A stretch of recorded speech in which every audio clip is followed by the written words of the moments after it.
Hello and welcome to very special podcast here at NewsX. I am Sambhav Sharma and I'm joined by a very special guest, CPI leader D. Raja. Will talk about politics in brief and also especially the Manipur violence case and also what is the future of opposition in India, especially the India Alliance.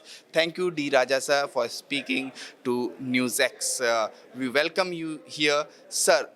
Let's start with what is your take on the future of India Alliance? The India Alliance, the secular democratic parties who came together under India Alliance have an objective. The first meeting of secular democratic parties was held in Patna immediately after the assembly elections in Karnataka.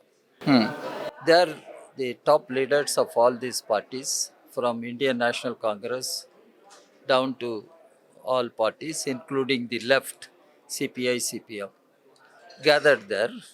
There, the common resolve was declared. That is, to save India, we should defeat BJP and its allies. Desh Bachao, Now, BJP Hatao. That was the common resolve declared in Patna meeting. Second meeting was held in Bangalore.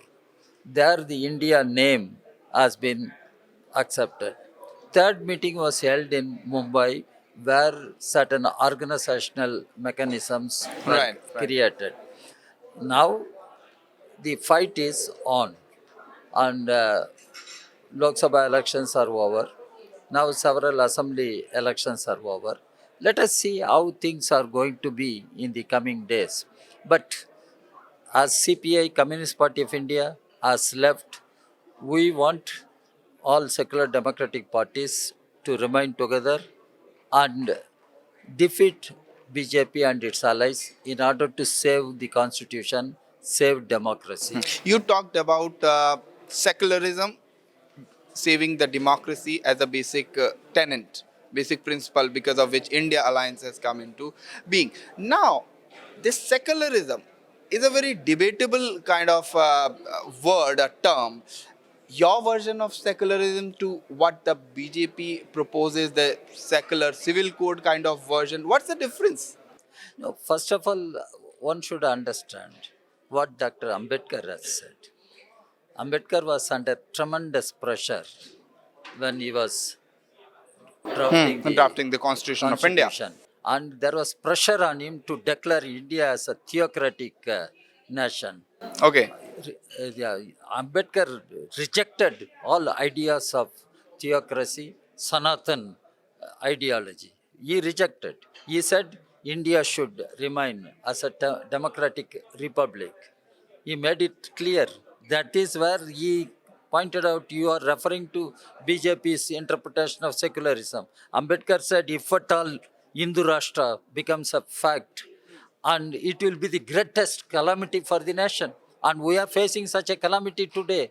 That is why we are telling this constitution has to be upheld, safeguarded, so that the threat to the constitution can be thrown out.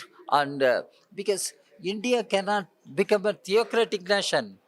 Ambedkar rejected emphatically that idea of theocracy, and people tried to define India through theocratic ideology. Ambedkar rejected. Ambedkar said no, India should remain as a democratic republic. That's what Ambedkar's position. Now, BJP has a different interpretation. Let them say they don't agree with Ambedkar.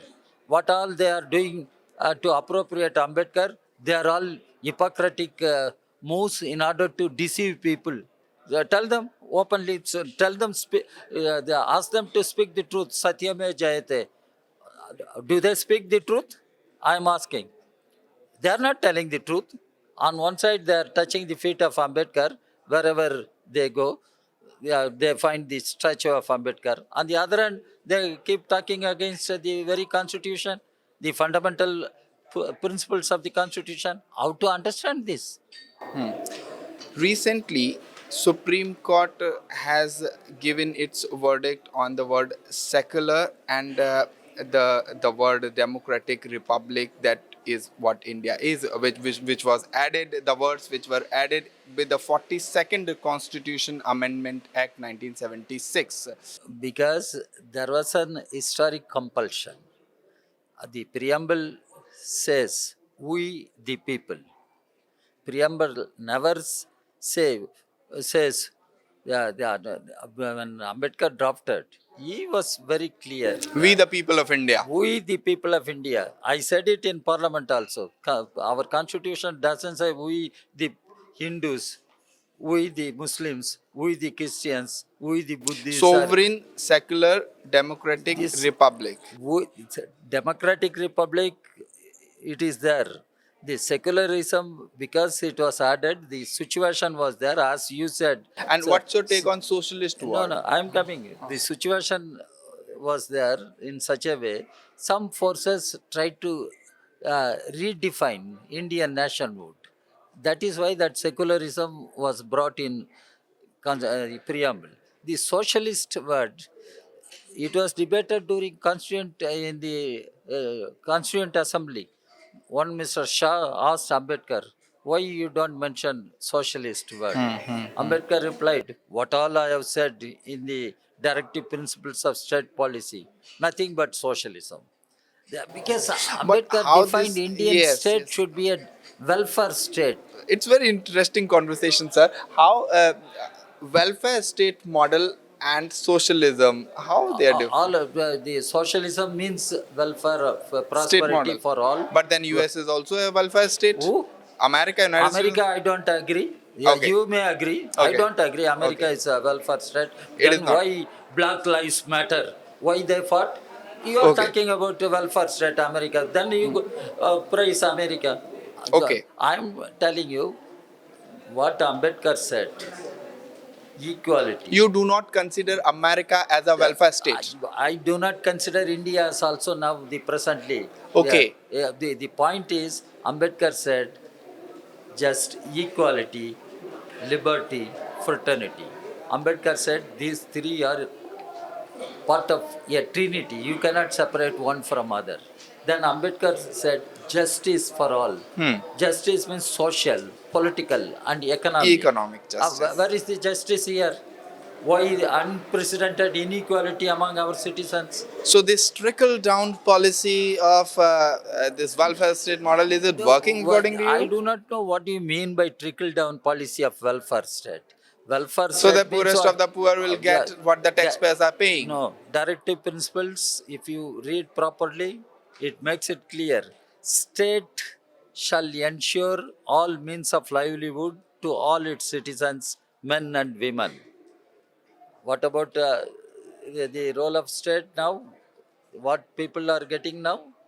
Let us be honest. Okay. Let us be honest. Do you let us be consider truthful. GDP as a measure to for development of I mean GDP is overall, but I am talking the criteria must be what is the living standard of our people.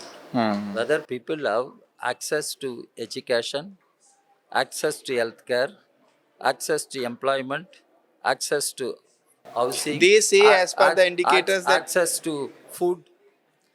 Indicators, what indicators? Now unemployment. Yeah, let them say.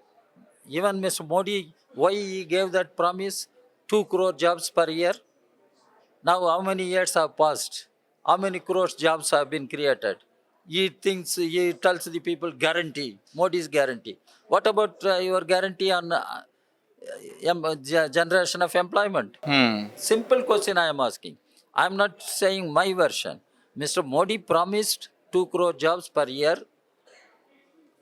Do you agree or not? Did he say or not? He said. Now how many years passed? What is the job creation? Let him say. So we should analyze on the basis of facts, ground realities. As you said, the tall claims made by the present dispensation, BJP regime, they do not correspond to the ground realities. Ground realities. Even today, let them say what is the percentage of our women who are anemic, My, percentage of children who are anemic, why they could not get, they cannot get food, healthy food. What is the guarantee Mr. Modi has given and is implementing? but this poverty alleviation and all these schemes of the government of India, and as they say that poverty has come down in last 10 years, what's your take on that? No, it is all claim. Still, poverty is a problem for India. Poverty is a problem for. Well, in No. Let us. I am asking you a question. United Nations came out with the sustainable development goals. Huh. One is putting an end to poverty. Hmm. Is India, has India declared that India has ended poverty? Hmm. You tell me. not Even yet. today, the largest number of hungry people live in our country. Then why? In this backdrop, if the government is coming up with the idea of one nation, one election, how do you see this? I don't agree because I met the law commission. I submitted my party's views to law commission. I met Ms. Kovind and his high-level committee. I submitted my party's views and I made it clear. It is impractical. How come? No, yeah, because India is a country with tremendous diversities. Our constitution makes it clear. But we And- have one constitution, No, one one constitu- flag. No, one constitution, one flag. What does it mean? Every state has its own symbol. You go to Tamil Nadu emblem is different. The state government emblem. Have you seen the state government's emblem in Tamil Nadu? So that is not the point. The point is, in a country like India, there will be multiple elections. And our election commission, people should understand, it is not a committee formed now and then. It is a permanent body. It is a constitutional body. It draws powers from the very constitution. The mandate is to ensure free and fair elections, to ensure level playing field to all the parties. That is the mandate for election commission.